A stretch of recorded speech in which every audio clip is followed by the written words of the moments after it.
मालिक मनोज शाम को ऑफिस से आया तो आते ही बेडरूम में चला गया। पत्नी वहाँ पर बैठी थी। पहुँचते ही मनोज पत्नी को बाहों में भर लिया और प्यार करने लगा। मालकिन सोच रही थी आज क्या बात है जो मेरे पति इतना प्यार कर रहे हैं, और तभी मालकिन भी पति का साथ देते हुए किस करने लगी। दोनों मदहोश हो गए और दोनों प्यार करते करते इतने मदहोश हो गए कि दोनों को यह खबर न रही कि कहीं नौकरानी न आ जाए, और दोनों जिस्म की प्यास बुझाने लगे। उधर नौकरानी किचन में खाना बना रही थी। जब वह यह देखी कि मालिक की गाड़ी खड़ी है तो वह किचन से चाय बनाकर मालिक के लिए लाई तो बेडरूम का दरवाजा बंद था। वह सोची ऐसा कभी नहीं होता है, फिर आज मालिक के आते ही दरवाजा बंद क्यों है, और अंदर से कुछ अजीबो आवाजें भी आ रही है। फिर वह चाय रखकर खिड़की के तरफ देखने गई तो मालिक और मालकिन दोनों आपत्तिजनक अवस्था में थे और दोनों का जोरदार 61-62 प्रोग्राम चल रहा था।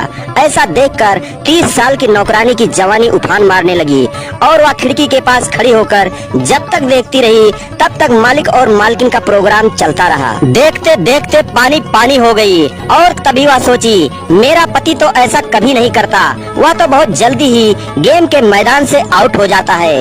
मालिक तो दमदार फास्ट बैटिंग करते हैं, काश मुझे भी मालिक के साथ 61-62 गेम खेलने का मौका मिल जाता।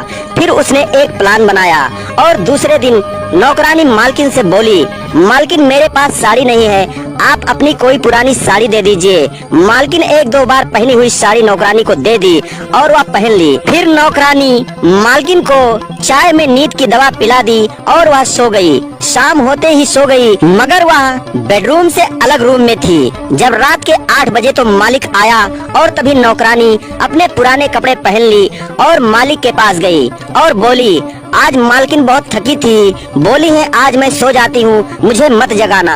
और वह बेडरूम के बजाय दूसरे रूम में लेटी हैं। वह कह रही थी कि मेरे पति आएंगे तो बता देना मुझे न जगाएं और आराम करने दें। तभी मालिक मनोज सोचा लगता है कल रात 61-62 गेम खेलने से थकी है, इसलिए दूसरे रूम में लेट गई है। और यही सोचकर कि कहीं आज भी 61-62 गेम न खेलें, इसलिए दूसरे रूम में लेट गई है। मनोज अकेला बेडरूम में लेट गया और जैसे ही सोने चला तो लाइट बुझाकर मून लाइट जला लिया, क्योंकि उसे तेज लाइट में नींद नहीं आती थी।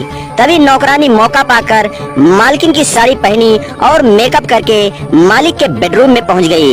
रात के 12 बज रहे थे। नौकरानी पहुंचते ही मालिक के बगल लेट गई और उसे चिपकने लगी। तभी मालिक जाग गया तो समझा कि पत्नी आ गई है। वह समझा जाग गई है और मेरे पास आई है, तो वह कुछ भी नहीं बोला। और तभी नौकरानी मालिक को नागिन की तरह लिपट गई।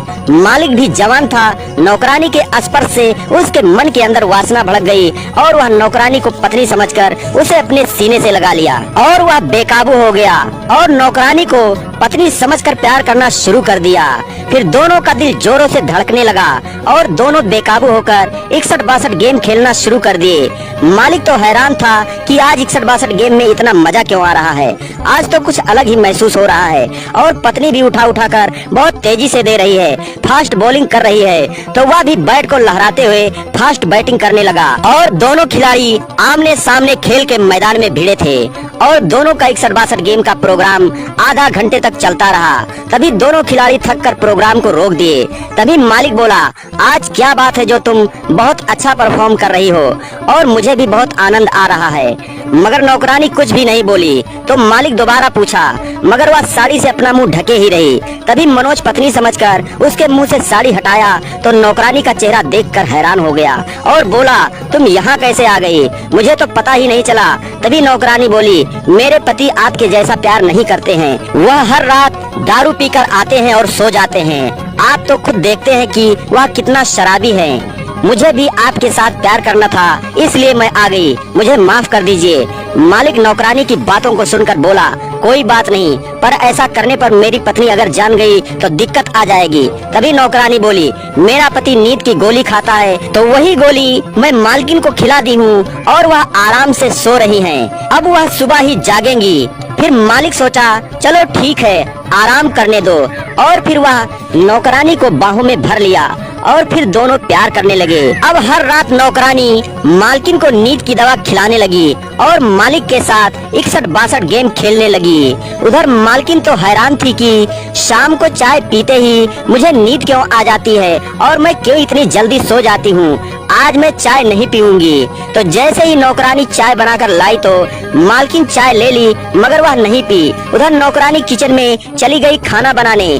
तभी इधर मालकिन ने चाय को फेंक दी और कप रख दी और मालकिन सोने का नाटक करके लेट गई। मालिक आ गया और पत्नी को सोते देख वह भी नौकरानी को ढूंढने लगा। तो नौकरानी अपने पति के साथ थी। तभी वह नौकरानी के पास गया और कहा, मेरे लिए खाना लगा दो। नौकरानी आई और मालिक के लिए खाना लगाई और मालिक खाना खाया और वह अपने पत्नी के पास बेडरूम में चला गया और सो गया। तो नौकरानी देखी कि मेरा पति भी सो गया है। फिर वह अपने बिस्तर से दबे पांव उठी और मालिक के बेडरूम में पहुंची। बेडरूम में पहुंचते ही मालिक का हाथ पकड़कर खींचने लगी तो मालिक जाग गया और नौकरानी के साथ दूसरे रूम में गया और प्यार करने लगा। उधर पत्नी जाग रही थी और दोनों का कारनामा देख रही थी। फिर मालकिन भी दबे पांव अपने बिस्तर से उठी और उस रूम के पास गई जहां उसका पति नौकरानी के साथ प्यार कर रहा था। तभी वह चुपके से नौकर के पास गई। नौकर सो रहा था और उसे जगाई और उससे बोली, तुम चुपके से मेरे साथ चलो। और दबे पांव दोनों उस रूम के पास आए जहां मालिक नौकरानी के साथ 61-62 गेम खेल रहा था। तभी नौकर मालकिन से बोला, मालकिन यहाँ क्यों लाई हो? वह कहने लगी, चुप रहो, मैं तुम्हें कुछ दिखाती हूँ। तुम चुपके से खिड़की के पास जाओ और झांक कर देखो अंदर क्या हो रहा है। जैसे ही नौकर खिड़की के पास गया और अंदर झांक कर देखा तो उसकी पत्नी और मालिक दोनों आपत्तिजनक अवस्था में थे। दोनों का 61-62 गेम चल रहा था। ऐसा देखकर वह क्रोध से आग बबूला हो गया और अपने पत्नी को खिड़की से ही आवाज लगाने लगा। तभी मालिक ने दरवाजा खोल दिया और बोला, क्या चिल्ला रहे हो? तो पत्नी भी सामने खड़ी थी। तो मालिक डर गया। उधर नौकरानी को उसका पति पकड़कर पीटने लगा। इधर मालकिन अपने पति से बोली, तुम कितने खराब इंसान हो, तुम्हें ऐसा करते हुए शर्म नहीं आई? फिर सुबह होते ही नौकरानी का पति उसे लेकर अपने गांव चला गया। तो दोस्तों, आजकल समाज में इस तरह के अपराध बढ़ते जा रहे हैं। आपराधिक मानसिकता को समझें, आपराधिक मानसिकता वाले व्यक्तियों से दूर रहें, सावधान रहें, सतर्क रहें और ऐसे लोगों को अपने घर न रहने दें। ऐसे लोगों से सावधान रहें, सुरक्षित रहें।